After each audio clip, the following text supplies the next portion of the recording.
Welcome to Happily Ever After is just the beginning. Keeping your relationship not just together, but happy, and we mean truly happy, is part art and part science. You've come to the right place. Here's your host, Leslie Dories.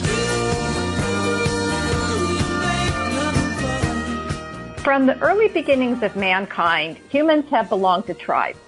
And this is because we're designed to live in community. Unlike animals like the tiger, it's really hard to survive on our own. In fact, humans have the longest childhood of any animal on the planet. Can you imagine being on your own at 3 or 5 or even 10 years old? So for most of us, we aren't even completely on our own, even when we're adults. We have roommates, friends, and yes, sometimes even family. So why is independence so important in our romantic relationships? Now, I do agree that the need to spend time on your own, or at least separate from your significant other, is a continuum that we fall on in different places. And maybe that's really the crux of the matter. So to help unpack this independent versus dependent versus interdependent challenge, I've invited author and marriage and family therapist, Dr. Darlene Lancer, back to the show. So Dr. Lancer, thank you so much for coming on and talking about what to be a really tricky situation in many couples. Well, you're talking about codependency, how that differs from healthy dependency in couples? Right, because you wrote a piece that I read on the Good Men Project titled, Are You Codependent or Interdependent? And there's also this thing about independence versus like completely subsumed, completely dependent, which I kind of look at as the real definition of codependence. So you kind of addressed the dependent-independent questions in that article. So could you expand on that a little bit? Sure. First of all, I want to just thank you for asking me to speak to your audience.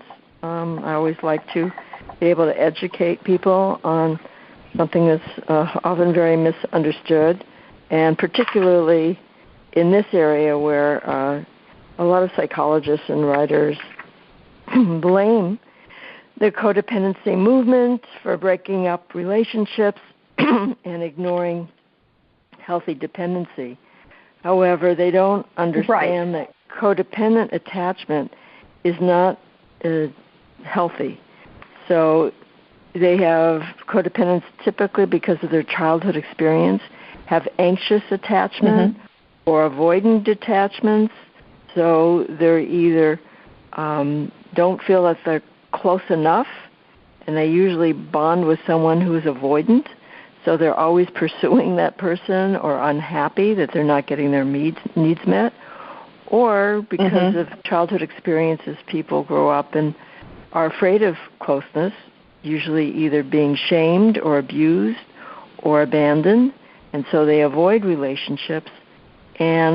But they still have a need for dependency. They end up with someone who's going to pursue them. So what happens is, and I've written about both in my book, Conquering Shame, because shame underlies a lot of this, and also an article I have on the dance of intimacy. So you have, they do this dance, and I diagram this in my book, where the unconscious needs that they each have are held in the other person. So I'm a pursuer, let's say, and you just don't spend enough time with me, and I'm lonely, and I complain about that. You're on the computer, you're with your friends, or you're just distant, and I don't honor my own needs for independence, because, you're opening, you said we have dependency needs, but we have both. So exactly. I don't know how this relates to the animal kingdom, because I'm not a zoologist, but we have needs for autonomy and we have needs for dependency. And it's really interesting. Yeah, it's interesting that you point that out, because the person who I did my supervision with was always talking about, how can we be comfortable in our own skin, be on our own, but also be connected to other people. And I think that's what you're talking about in this dance. And but I do think that because I like to talk about that in relationships. It's not complete independence, because I'm not sure that's possible, but we don't want to be subsumed by what I call the marriage blob, this, completely dependent on the other person. That it's more a matter of interdependence. But then that kind of comes smack up against this concept of codependence. I actually had clients, and she was so frustrated because his individual therapist told him that she, who he had never met, was codependent. And she's just like, no, I'm just married. And the way I was viewing her, the way she was in the relationship, it seemed pretty healthy. It wasn't like she was, she didn't strike me as being codependent. So again, that's a whole nother series about whether his therapist should have diagnosed her. But so what is the debate over interdependence and codependence? You started to talk about that, and I'd like to know more, because I think that it's very confusing. Right. I also want to just finish the paradigm I was setting up, and that the distancer, or the avoidant person, he is not conscious of his need for connection until maybe there's a breakup, or she starts becoming more autonomous. Or he, it could be male or female. Right, either way. And then suddenly he's pursuing. Then it flips, and he's, going after her. But usually relationships stay static, which is not healthy. So one person is always pursuing, and the other person is always distancing. And so the debate is basically people are thinking there's no such thing as codependency, or it's making people too, quote, independent, unquote, is breaking up marriages. But I think that they don't really understand, and they say how, marriage and this dependency can be supportive and can help you to grow and all those things, build your self-esteem, and that's true in a healthy relationship. But not in a relationship where you're always suffering and unhappy and don't get your needs met, or are being abused, or being emotionally abandoned. It just recreates and puts salt on wounds from early childhood. You're just reenacting the childhood drama from your family in an unhealthy way. So you can't really know from the outside of a couple, because they might look like they're very independent, but they might be emotionally very dependent. They might be successful, financially independent, have their own careers, but emotionally they're dependent. Even narcissists. I wrote a blog, narcissists are codependent too.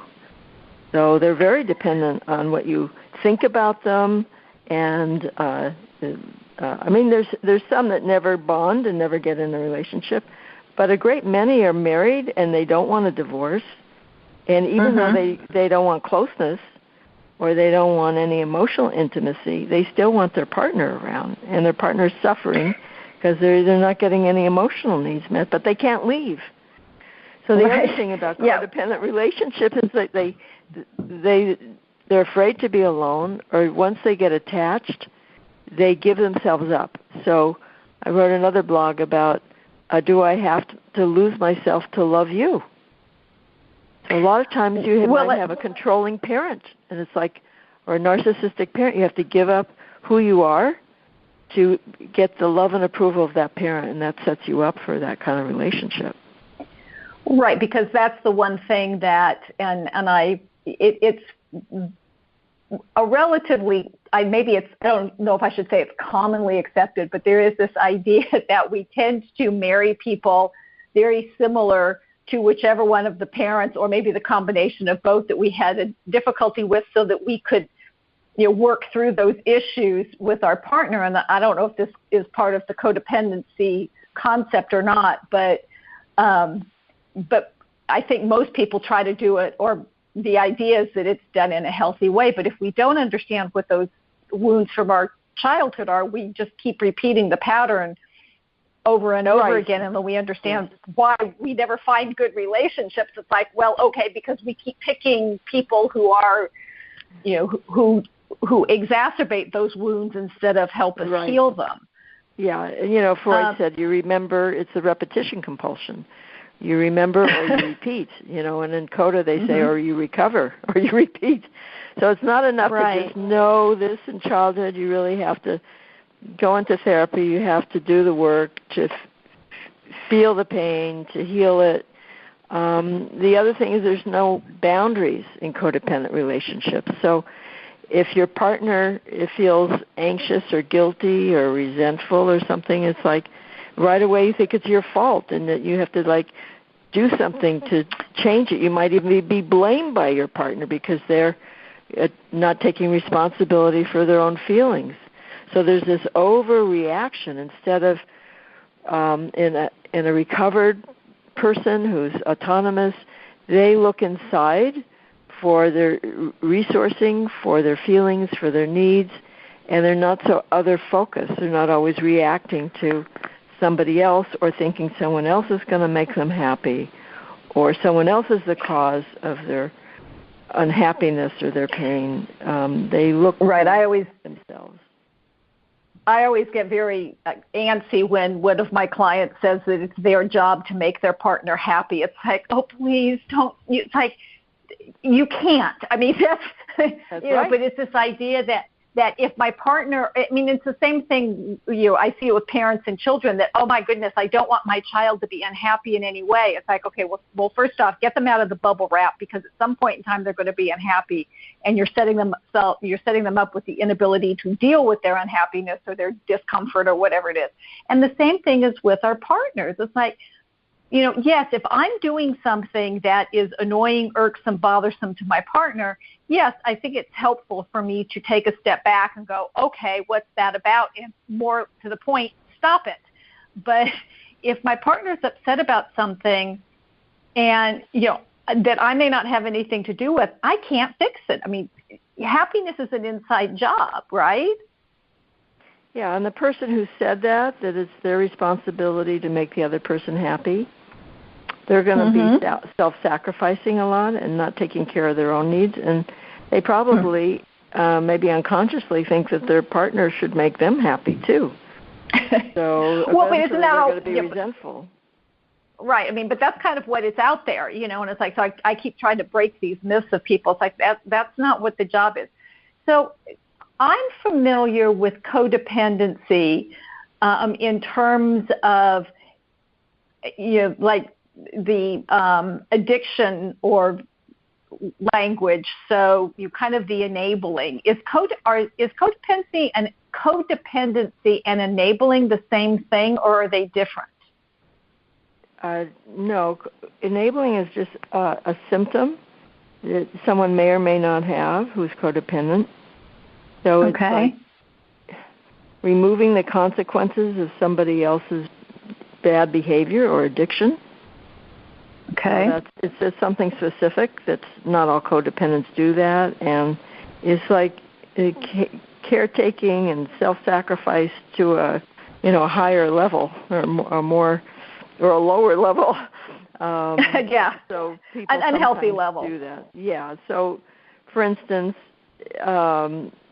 is a person who thinks it's her job to make the other person happy.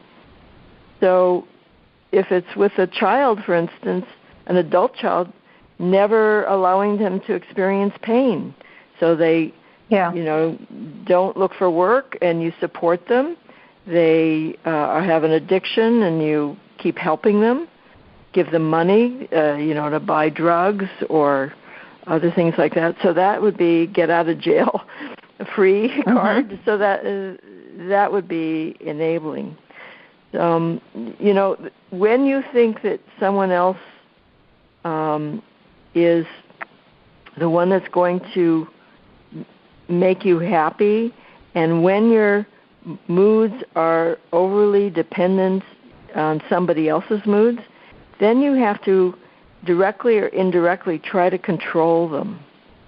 So that's another element of codependency and codependent couples. You're going to have to control what they think. You have to please them so they will keep loving you and giving you positive feedback, because your self-esteem is now dependent on what they think. And you have to keep making them happy because you think it's your job, and you're going to have to deny your feelings, your needs, and you're going to have to control their feelings and thoughts so you'll be happy. So there's less freedom, and then there's intimacy, real intimacy suffers, because that's based on honesty and autonomy. The irony is you can't really have a healthy interdependent relationship unless you're autonomous. You have to have a separate self and know that you can survive and know that your feelings are separate from the other person. So you might spend a lot of time with your partner, but it may not be that you're codependent, because you're equal in the relationship and you each take responsibility for your feelings, your contribution to the relationship. So you can't just go by the physical appearance of a relationship. You could have, let's say, a wife who doesn't work and she's totally financially dependent on her husband, but she may not be codependent because emotionally they're separate. She may feel good about what she does, whether it's volunteering or... Well, or they may have decided that that's just the way they want to live their lives, that it isn't necessarily an unhealthy relationship. Exactly. So, and it may have her own opinions and express her needs and her feelings and not feel responsible for those of her husband, whether or not she works or whether or not she has a job. And yet you could see two people who are both professionals, doctors, lawyers, accountants, and they're very codependent because emotionally they keep reacting to one another, they try to control one another, they're jealous, they're all these negative traits of codependent couples. They may their communication how you communicate gives away your self-esteem and your autonomy. If you're blaming, shaming, abusing, you made me do this, right. All those kinds of you statements, you're not taking responsibility for yourself, and it shows low self-esteem and dependency.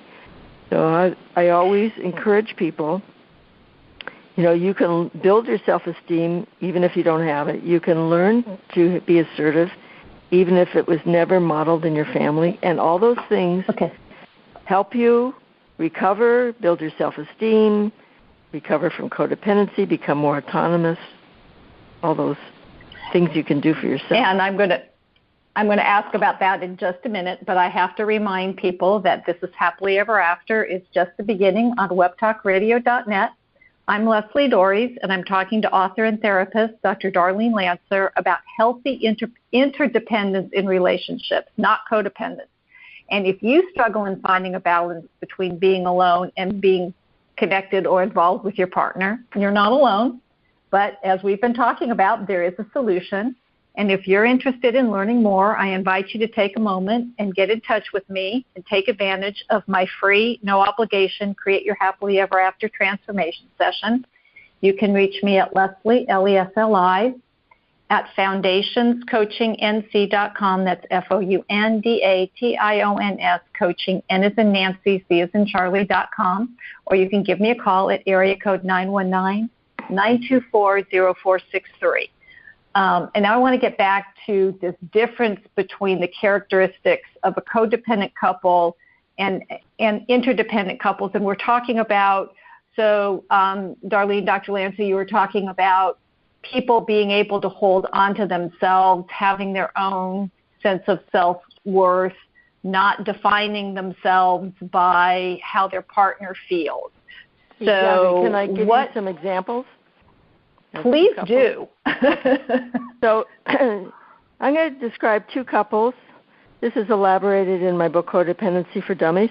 The Joneses and the Browns, okay? And they meet, every week, and they play doubles tennis, okay? So all right. Now, But one couple is interdependent and the other one is codependent. So the Jones consider each other best friends, and they enjoy tennis tournaments. They socialize with the other couples they meet. They leave uplifted, relaxed. They're able to talk about the challenges in their game, their mistakes, their strategies. They have an attitude of helping one another and their game, and they support one another. Okay, then you have the Browns, and they also play doubles tennis every weekend, and they spend a lot of time together too. And they think that they're best friends too. But maybe the wife has tried to quit because doesn't feel good about her game, but her husband threatens to, I'm going to go do the tennis circuit alone if you don't go with me. And so maybe she's late getting ready because she really is doing what she doesn't want to do to please her husband, and he's angry. Right. And she feels guilty. And then they don't talk on the way to the game. And then afterwards, he criticizes her about her playing. And this is why she's not looking forward to playing. And they don't usually socialize afterwards unless they win. But even then, the husband keeps trying to improve her game. So he's critical of her. So that's one type of scenario. So the Joneses, they're cooperative, and they treat each other with respect, even if they make mistakes. They're fed by each other's company, and they're able to be close and reveal their flaws or their weaknesses. Now, the Browns, they're emotionally reactive, and it's not safe. It's not safe for her to be open or close because they're each incomplete and reacting to one another. They might have romantic moments or romantic rituals where they feel like one, but then they boomerang into being reactive again. And there's a power imbalance in my example. The husband's abusive emotionally. And she tries to express her power and her hidden anger by being chronically late. She can't quit because she's afraid of abandonment. But so is he. So he threatens her, but he doesn't really do it on his own. So they keep doing, they're in bondage to one another, and they can't talk about their problems. And both of them are miserable. Yeah, and they talk about the game, but they don't talk about the real problems and how it's unsafe. And they're both unhappy. So how do people move? Because, and like you said, if you're just looking on the outside, you may not be able to tell, although I think if somebody were listening to the codependent couple, they might pick up some clues because there would be the silences, the not personal conversations, the not supporting each other. But how do people move first off, how do they recognize if they're in codependent relationships? And then how do they work to become more interdependent, have a more interdependent relationship? Well, the first thing, a lot of codependence, the biggest obstacle to recovery is denial. I devote a whole chapter in it in Codependence for Dummies, because it's not just denial that they're they're codependent. Often they're in denial that they're being abused. They are maybe in denial of their feelings, and researchers show that many people who can't name and identify and feel their feelings are vulnerable to being abused, because your feelings are your internal guidance system. And if you've been shamed or your feelings weren't honored in childhood and one ignored or belittled or in some way, sometimes negative feelings are not okay, only be happy. Some families, they're just not discussed at all. So then it's harder for you to know that that sometimes people cry and they don't even know why. So you can't really identify what's wrong. Or you're not allowed to be angry because maybe your parent was always angry and punished you for speaking up. So your anger is also guiding you that something's wrong and you need to speak up or protect yourself or set a boundary. So there's so many elements to recovery of codependency. So the first is to, if you're in denial, how do you know you're in denial? Well, I have a blog about that, and I go into it in my book. But, if you're always thinking, I wish things were different, if only he would this or she would that, or maybe when he gets a better job, or maybe when I have children, or maybe after the wedding, there's something in the future that's going to change. Yes. Those are some signs.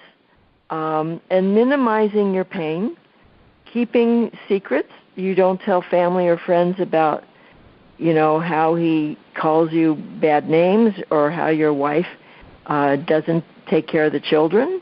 You'd be too ashamed to say that you have to do all the cooking and cleaning and everything like that. If you're the husband doing both jobs or hiding addiction or abuse. So those are some clues that you're in denial. Minimization, rationalization, justification, those are all forms of denial. Different levels. Yes, I've actually know that you're being abused. Sorry. Yeah, I've actually had a client say to me, because I was pointing out some of the things that was happening, and and the response was, "Well, he doesn't hit me," and I'm thinking, "Oh my gosh, yes, you're minimizing," or it's not that bad. And I think that's another clue. It's like if you ever say to yourself, "It's not that bad," that's right. Maybe that's a clue that something's wrong. Yeah. So, trusting yourself is part of recovery, and someone would say that if they have very low expectations of what they deserve. So we usually we communicate to people how to treat us, and that's based on what we feel we deserve and how much self-love, self-worth we have. And shame is the core symptom of codependency. Right. So quickly, because I know that we're coming up close to time. So So how do people do this? I mean, obviously getting some outside help, obviously reading your book, Codependency for Dummies. What else can people do? They can go to Codependence Anonymous. If they have if they don't find any meetings in their area, there's you can Google Codephone meetings. There's international meetings all the time. You can find an Al-Anon meeting, AL-ANON. The program's very similar, even though it addresses alcoholism. But you may have addiction in your family, even if it's not with your partner. So getting help. I also have a blog on signs of relationship problems. So, you could go through that checklist. And tuning into your own feelings. It's when you want to change, people write about, there's a book out called Attachment, and they say, well, there's no thing, codependency that doesn't exist. There's just like different attachment styles. But it's interesting, the tips they give are basically how to recover from codependency. Right.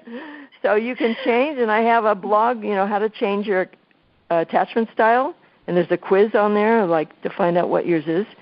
And the steps. Oh, really? How interesting. Yeah, the steps to recover are the same as recovering from codependency. It doesn't matter if you're avoidant or anxious.